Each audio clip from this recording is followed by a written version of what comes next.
Buenas tardes amigos del Club Cuántico, bienvenidos a una nueva temporada de este programa a través de Radio Universitaria FM, la radioemisora de la Universidad de La Serena y de nuestro canal online www.youtube.com/El Club Cuántico. Por supuesto estamos junto a Marco Gorgini, felices de iniciar un nuevo año junto a ustedes.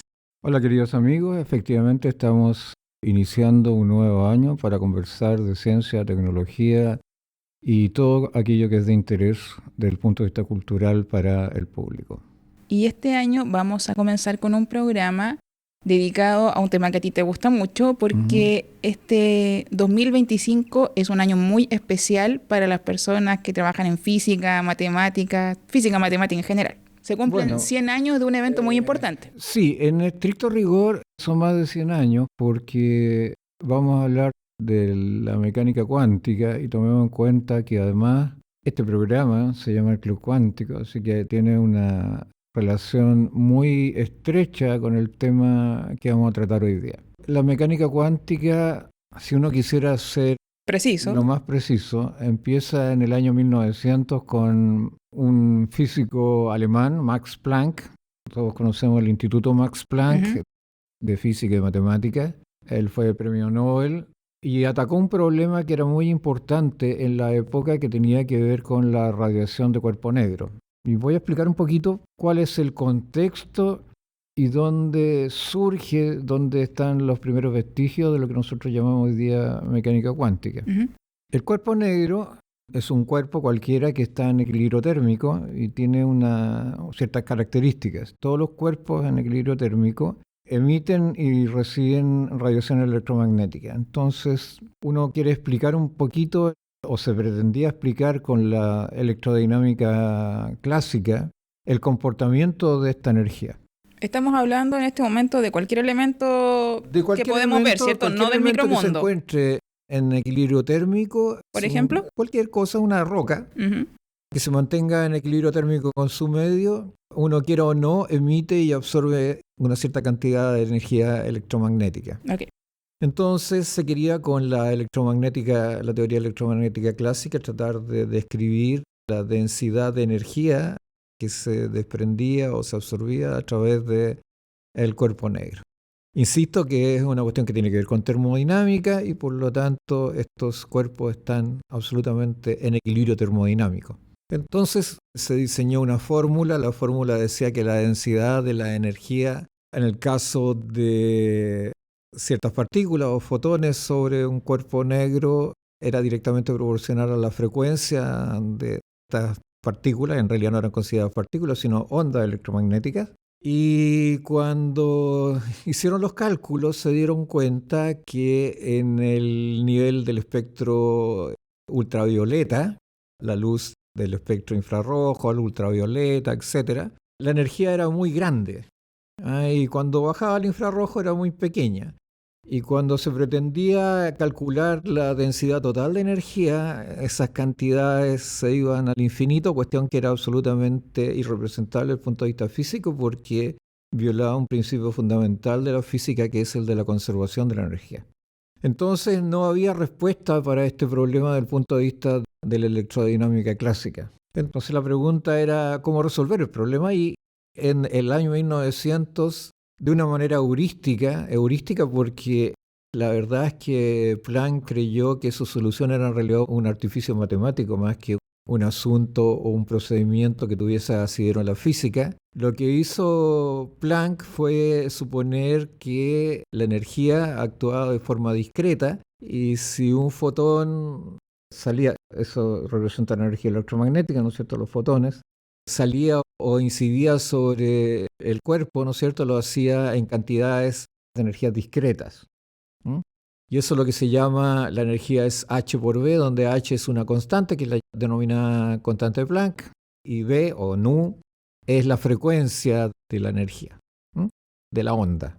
Pero él creía que esto era una casualidad, y de esta manera discretizaba el problema, y cuando uno calculaba la densidad total de energía, ya no le salía un infinito, sino que las cantidades eran finitas. Ahora el procedimiento resultaba y tenía cierto asidero desde el punto de vista experimental. Pero no le dio más importancia que eso, es decir, dejó entre paréntesis la respuesta final sin creer incluso mucho en su propia formulación. Sin embargo, el año 25, después de que Albert Einstein ya había desarrollado su teoría especial de la relatividad y después su teoría general de la relatividad, por lo que es realmente famoso, abordó un problema específico que se llama el del efecto fotoeléctrico.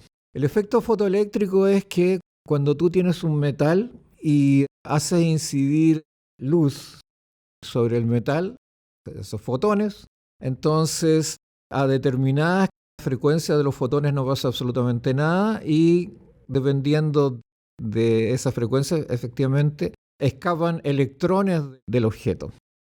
Es decir, recordemos esta idea de que los electrones son partículas que están no girando, pero están en torno al núcleo. Entonces, si tú lanzas fotones de una cierta frecuencia de onda, en algunos casos los electrones se salen de esas órbitas y en otros casos no les pasa absolutamente nada, lo cual es extraño. Recordemos que antes de 1900 suponían que la energía siempre se desarrollaba en forma continua. Y lo que postuló Einstein era que en realidad la energía actuaba por paquetes. Y esos paquetes están asociados a números discretos, es decir, son cantidades discretas. Discreto, ¿qué quieres decir con discreto? Discreto quiere decir que, por ejemplo, un conjunto es discreto cuando es numerable. Por ejemplo, el conjunto de los números naturales numerables, ¿cuáles son los números naturales? El 1, el 2, el 3, el 4, el 5. Uh-huh. Sería continuo si yo considerara 1, 1,2, 1,3 y todos los posibles números reales que hay en la recta real. Aquí no, es por saltos. Perfecto. A eso llamamos discreto. Lo que postula Einstein es que en realidad esa energía necesaria para apartar el electrón actúa en paquetes discretos. Es decir, si la energía no es suficiente para sacar el electrón de su órbita, no le pasa absolutamente nada. Si alcanza la energía que en realidad tiene el electrón en la órbita, entonces puede salir. Y escapa por este modelo al cual Planck tampoco adhería mucho. Finalmente lo hizo. Einstein recibe el premio Nobel en el año 1925. Es decir, no recibe el premio Nobel por la teoría de la relatividad, como todos creeríamos. Incluso recibe una carta en donde se le dice que se le va a otorgar el premio Nobel, que se le va a entregar por su teoría sobre el efecto fotoeléctrico, pero que se entiende que su teoría de la relatividad es muy importante, pero que no existen todavía evidencias experimentales que logren respaldarla. Hablábamos sobre Albert Einstein y su premio Nobel a raíz de este descubrimiento muy importante, el efecto ¿no? fotoeléctrico. Ahora corrijo, porque entiendo que le otorgan el premio Nobel el año 21, o sea, se lo entregan el año 22 y le informan el año 21 es que el premio de 2021, es el de premio 1921. De 1921, efectivamente. De tal manera que aquí empieza esta aventura que tiene que ver con lo que hoy día nosotros llamamos mecánica cuántica. ¿Y por qué el año 2025 se está celebrando en el mundo como un centenario de la mecánica cuántica? ¿Qué pasó en 1925? Bueno, en 1924 Louis de Broglie hace esta aseveración, elabora su teoría acerca del comportamiento corpuscular y ondulatorio de la luz. Uh-huh. Y yo creo que ese en realidad es el inicio, si tú me preguntas, de esta carrera infinita que es la mecánica cuántica. Y el año 2025, y 1925, me olvido en qué año estamos ya, 1925, en marzo. En marzo. Werner Heisenberg postula su mecánica matricial. Uh-huh. Y en estricto rigor, este es el inicio de la mecánica cuántica tal cual lo conocemos hoy día. Heisenberg era además un estudioso, había estudiado no solamente física, sino que además era un estudioso de la filosofía, le encantaba Aristóteles y la lógica. Por lo tanto, debo insistir además que en esta época la relación entre filosofía, los asuntos filosóficos y científicos era muy importante. Muy estrecha. La ontología de los objetos que tú observabas principalmente porque estabas mirando el micromundo era muy discutida. Es decir, qué es lo que estamos discutiendo y qué es lo que estamos observando. El año 1925 entonces es la emergencia del punto de vista teórico y más bien matemático, porque al final la mecánica cuántica es una teoría matemática fenomenológica, como vamos a ver más adelante, de la realidad microscópica. emerge con Heisenberg esta gran construcción. El año 1926, inmediatamente después, hay una teoría que es la que introduce Erwin Schrödinger, que es diferente aparentemente a la mecánica matricial de Heisenberg. Él introduce la llamada ecuación de Schrödinger, que lo que hace es describir la evolución en el tiempo de la función de onda que está asociada a las partículas elementales. Esa es una ecuación determinista, no es una ecuación probabilista. Eso es lo más interesante de todo. Entonces, sorprendentemente, eso está correcto, y no solamente está correcto, sino que además es equivalente a la teoría de Heisenberg. Es decir, uno puede pasarse de la teoría matricial de Heisenberg a la teoría de Schrödinger y viceversa. ¿Por qué es importante que sea determinista y no probabilista? ¿Puedes explicar un poco la diferencia de eso? Claro, porque las partículas, mientras tú no las observas, siguen en una evolución en el tiempo como las siguen los elementos clásicos, con la mecánica clásica. Y es una ecuación diferencial, como en el caso de la mecánica clásica, que describe la evolución en el tiempo y en el espacio de estas partículas. Una cuestión diferente es el problema de la observación, después cuando tú observas el sistema, qué es lo que sucede con esa función de onda. Pero desde el punto de vista práctico es absolutamente determinista la ecuación. O sea, si yo parto de A, sé que voy a llevar a B en un tiempo determinado. Pero aquí no estoy hablando La probabilista no deja estoy abierta hablando la de posibilidad. puntos, sino que estoy hablando de ondas. ¿Okay? O sea, partí con un estado, porque esas funciones de onda finalmente representan estados del sistema en términos de posición y de tiempo. Si parto en un tiempo t en un cierto estado, en el tiempo t1 voy a estar en otro estado y puedo decir exactamente cuál es. Por eso es determinista. Uh-huh. No es una ecuación estocástica, si tú quieres. Esa es la importancia. Pero lo más importante de todo, y esto es lo notable, es que ambas teorías son absolutamente equivalentes. Es decir, ambos están mirando el mismo fenómeno, solamente que desde una perspectiva diferente. Entonces, estas dos teorías son teorías absolutamente equivalentes entre ellas. Y de aquí para adelante va a empezar un desarrollo que es además de físico matemático, y va a haber científicos muy importantes que van a enriquecer completamente este constructo, esta visión de la realidad microscópica. Entre ellos se encuentran varios notables. Vas a encontrar ya cerca de los años 50 a Wolfgang Pauli, que es un personaje muy interesante, además no solamente desde el punto de vista de la física, y es el que describe el efecto que nosotros llamamos el principio de exclusión de Pauli. El principio de exclusión de Pauli dice que dos electrones no pueden ocupar el mismo estado cuántico simultáneamente. Pauli era un poco esotérico y muy dado, muy amigo de Carl Gustav Jung. Creía en el sincronismo y tiene un intercambio epistolar con Jung muy, muy prolífico. Además, era muy sarcástico, tenía un humor bastante negro. Solía criticar a Einstein por la cantidad de intentos que había hecho por crear una teoría del campo unificado, y en algún sentido era un poco burlesco, de tal manera que no era una persona pesada, pero obviamente tú entenderás que tampoco era... No era el científico circunspecto que suele haber. No lo era. Además se interesaba en la alquimia, y entenderás que desde el punto de vista de los científicos eso tampoco es muy normal, respetable, entre comillas. Sí. ¿De dónde era Pauli y Heisenberg? Heisenberg es alemán y Wolfgang Pauli era un físico austríaco. Al único que respetaba era su tutora, eso yo lo quiero dejar claro. Él se cohibía con su tutor. ¿Y quién era su tutor? No recuerdo cuál era el nombre, pero al único que respetaba y al único que no le hacía chistes y bromas era su tutor.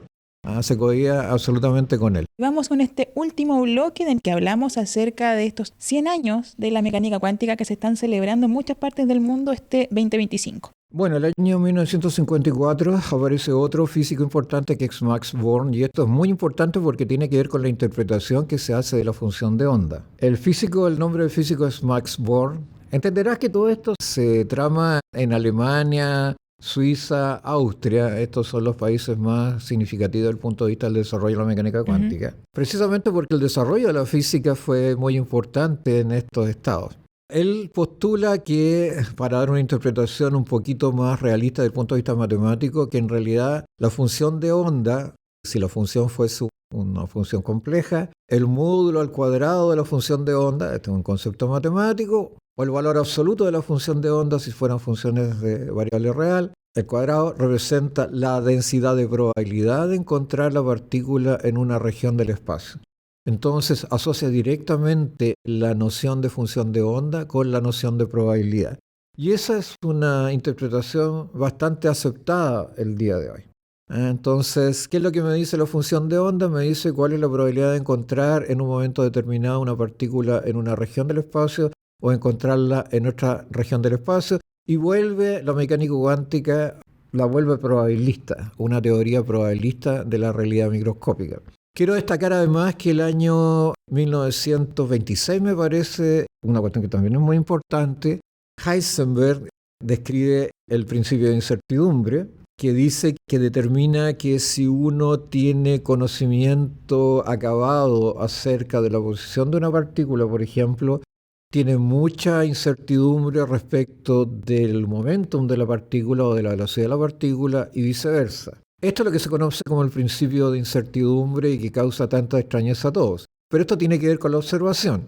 Observar es experimentar con la partícula. En el momento que observo la partícula y quiero determinar con instrumentos, quiero determinar su velocidad, la probabilidad de que yo encuentre su posición es muy baja. Y al revés es exactamente lo mismo. Todas estas nociones, probabilidad, ecuación de Schrödinger, álgebra matricial, y voy a incluir algunos otros conceptos, operadores simétricos, etcétera, referidos efectivamente al álgebra matricial, van a tener su corolario con la teoría matemática que introducirá John von Neumann respecto de la mecánica cuántica, construyendo los axiomas básicos de la teoría como teoría matemática, a partir de los cuales tú puedes inferir todas las otras propiedades de las partículas elementales o no elementales que quieras estudiar.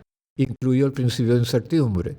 De 4 principios básicos, es decir, que los estados de un sistema cuántico están representados ya no por puntos en el espacio-tiempo, sino que por funciones en un espacio abstracto matemático que se llama el espacio de Hilbert, que la evolución del sistema viene dado por un grupo unitario, que es un concepto matemático, que los observables, las cosas que yo puedo observar, están asociadas a operadores matemáticos que se llaman operadores autoadjuntos. En el caso de Heisenberg, esos operadores son las matrices, y que la energía del sistema viene dado por un operador autoadjunto determinado, que vamos a llamar hamiltoniano después.